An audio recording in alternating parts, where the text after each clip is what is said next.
ಇವತ್ತು ಧರ್ಮಸ್ಥಳದ ವೀರೇಂದ್ರ ಹೆಗ್ಗಡೆಯವರು ಹೇಳಿದ್ದಾರೆ, ಭಾಳ ವರ್ಷದಿಂದ ಕೆಲವು ಕಿಡಿಗೇಡಿಗಳು ಧರ್ಮಸ್ಥಳದ ಬಗ್ಗೆ ಅವಹೇಳನಕಾರಿ ಮಾತನ್ನು ಹಾಡಿಕೊಂಡು ಸೌಜನ್ಯ ಅನ್ನೋ ಏನು ಕೂಗಿತ್ತು, ಅದಕ್ಕೆ ಒಂದು ಹೆಂಡು ನಮ್ಮ ಸರ್ಕಾರ ಕೋರ್ಟ್ ಡೈರೆಕ್ಷನ್ ಪ್ರಕಾರ ಮಾಡಿದಂಥ ತನಿಖೆ ಇವತ್ತು ಕ್ಲಿಯರ್ ಕಟ್ಟಾಗಿ ಧರ್ಮಸ್ಥಳದ ಹೆಗ್ಗಡೆಯವರು ಹೇಳಿದಾಗೆ ಯಾವುದು ದೋಷ ಇಲ್ಲ ಅನ್ನೋದು ಕ್ಲಿಯರ್ ಆಯಿತು. ಇನ್ನು ಮುಂದೆ ಯಾರೂ ಈ ಥರದ ಅಪಪ್ರಚಾರ ಇದಕ್ಕೆ BJPಯವರು ಅವ್ರಿಗೇನಾರ ಗೌರವ ಇದ್ದರೆ ಅಭಿನಂದನೆ ಸಲ್ಲಿಸಬೇಕಾಗಿತ್ತು. ಒಳ್ಳೆ ಕೆಲಸ ಮಾಡಿದ್ರು ಕಾಂಗ್ರೆಸ್ ಗೌರ್ಮೆಂಟು. ಇವತ್ತು ಧರ್ಮಸ್ಥಳದ ಬಗ್ಗೆ ಇದ್ದಂಥ ಸಣ್ಣ ಪುಟ್ಟ ಅಲ್ಲಿ ಇಲ್ಲಿ ಮಾತುಗಳನ್ನ ಕ್ಲೋಸ್ ಮಾಡಿ ಗೌರವವಾಗಿ ಧರ್ಮಸ್ಥಳದ ಬಗ್ಗೆ ಗೌರವವನ್ನು ಅಂತ ಅದು ಅವ್ರ ಕೇಳಿ ಇದಿಲ್ಲ, ರ್ಯಾಲಿ ಮಾಡ್ತಾನೆ ಇದಲ್ಲ ಕಾರ್ಯ ಇವತ್ತು. ಅದೇನಾಗುತ್ತೆ, ಅವ್ರ ತಪ್ಪನ್ನು ಮುಚ್ಚಿಡ್ಲಿಕ್ಕೆ ಯಾಕೆ ಅವ್ರ ಕಾಲದಲ್ಲಿ ಮಾಡಬಾರ್ದಾಯ್ತು? ಒಂದು ತನಿಖೆ ಮಾಡಿಬಿಟ್ಟು ಕ್ಲೋಸ್ ಮಾಡ್ಬೋದಾಯ್ತಲ್ಲ.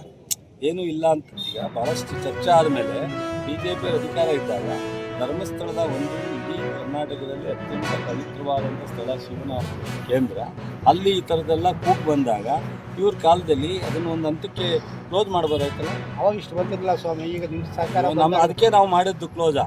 ಈಗ ತಪ್ಪು ಯಾರು ತಪ್ಪು ಮಾಡಿದ್ದಾರೆ ಅಂತ ಅವ್ರು ಕಂಡುಹಿಡಿದು ಅವ್ರ ಮೇಲೆ ಕ್ರಮ ತಗೊಳ್ತಕ್ಕಂಥ, ಈಗ ತಗೊಳ್ಳಿ ಕ್ರಮ ಅಂತಾರಲ್ಲ ಅಶೋಕು, ಈಗ ಕ್ರಮ ತಗೊಳ್ಳಿ ಅಂತ ಅವನ ಮುಖ್ಯಮಂತ್ರಿ ಆಗಿದ್ದಾಗ ಅವರು ಉಪಮುಖ್ಯಮಂತ್ರಿ ಯಾಕೆ ಗೃಹ ಮಂತ್ರಿ ಇದ್ದಾಗ ಯಾಕೆ ಕ್ರಮ ತಗೊಳ್ಳಿರುತ್ತೆ ಅಶೋಕನ?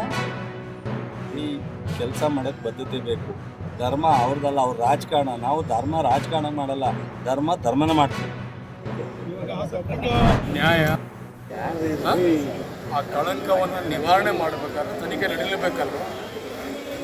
ನೀವೆಲ್ಲ ಗಮನಿಸಿದ್ದೀರಿ, ಅವರೆಲ್ಲ ಏನು ಹೇಳಿದ್ರು. ಅವರು ನಾನೇ ಮಾಡಿದ್ದೀನಿ ಅಂತ ಹೇಳಿದ್ಮೇಲೆ ಅದು ತನಿಖೆ ಮಾಡಬೇಕೋ ಬೇಡ? ಒಬ್ಬ ಜುಡಿಷಿಯಲ್ ಮ್ಯಾಜಿಸ್ಟ್ರೇಟ್ ಹತ್ರ ನಿಂತ್ಕೊಂಡು ನಾನೇ ಮಾಡಿದ್ದೀನಿ, ನಾನು ಕೈಯಾರೆ ಮಾಡಿದ್ದೀನಿ, ನನ್ನ ಕಣ್ಣಿಂದನೇ ಮಾಡಿದ್ದೀನಿ, ಇದಕ್ಕೆ ನಾನೇ ಸಾಕ್ಷಿ, 106 ಕೊಲೆ ಆಗಿದೆ ಅಂತ ಹೇಳಿದ್ಮೇಲೆ ಆ ಧರ್ಮಸ್ಥಳದ ಪವಿತ್ರತೆ ನಾವು ಕಾಪಾಡಬೇಕಾದ್ರೆ ನಮ್ಮ ಧರ್ಮನೋ ಬೇಡ? ನಮ್ಮ ಧರ್ಮ ಅದು. ಆ ಕಳಂಕ ನಿವಾರಣೆ ಮಾಡಬೇಕಾದ್ರೆ ಆ ಒಂದು ಇದನ್ನು ನಾವು ನಿವಾರಣೆ ಮಾಡಬೇಕಾದ್ರೆ ಅದನ್ನು ತನಿಖೆ ಮಾಡಲೇಬೇಕಾಗ್ತದೆ. ಅದಕ್ಕೆ ಸೂಕ್ತವಾದಂಥ ಕ್ರಮ ಸರ್ಕಾರ ತಗೊಂಡು ಕಾಂಗ್ರೆಸ್ ಪಕ್ಷ, ಮಾನ್ಯ ಮುಖ್ಯಮಂತ್ರಿಗಳು ಮತ್ತು ಗೃಹ ಮಂತ್ರಿಗಳು ಭಾಳ ದೀರ್ಘವಾಗಿ ಆಲೋಚನೆ ಮಾಡಿ SIT ರಚನೆ ಮಾಡಿ ತನಿಖೆಯನ್ನು ಮಾಡಿಸಿದ್ದಾರೆ. ಇದರಲ್ಲಿ ಏನೂ ಉರುಳಿಲ್ಲ ಅಂತ ಹೇಳಿದ್ಮೇಲೆ ಅದನ್ನು ಕಾಪಾಡಬೇಕಾಗ್ತದೆ. ನಾವು ತನಿಖೆ ಮಾಡದೆ ಅದನ್ನು ಕಳಂಕ ತೆಗೆಯೋದು ಹಂಗೆ, ಆ ಕಳಂಕ ಹಂಗೆ ಉಳ್ಕೊಳ್ಳುತ್ತಲ್ಲ. ಯಾರು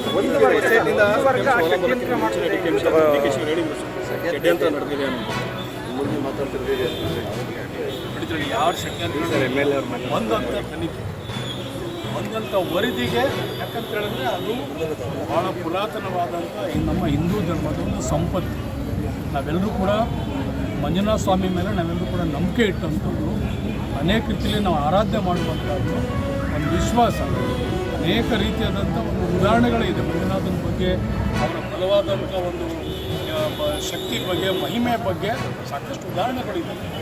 ಆ ಒಂದು ನಿಟ್ಟಲ್ಲಿ ಯಾವುದೇ ರೀತಿಯಲ್ಲಿ ಯಾರ ಭಾವನೆಗೂ ಕೂಡ ಧಕ್ಕೆ ಆಗಬಾರ್ದು, ನಮ್ಮ ಹಿಂದೂ ಧರ್ಮಕ್ಕೆ ಧಕ್ಕೆ ಆಗಬಾರ್ದು. ಯಾರ್ಯಾರು ಕೂಡ ಇಲ್ಲಿ ಭಕ್ತರಿದ್ದಾರೆ ಅವರೆಲ್ಲರೂ ಭಾವನೆಗೆ ನಾವು ಧಕ್ಕೆ ಮಾಡಬಾರ್ದು ಅಂತೇಳಿ ಒಂದು ಈ ಕಳಂಕವನ್ನು ನಿವಾರಣೆ ಮಾಡಲಿಕ್ಕೆ ಕಾಂಗ್ರೆಸ್ ಪಕ್ಷ ಒಂದು ತನಿಖೆಯನ್ನು ಮಾಡಿಸಿದ್ರು.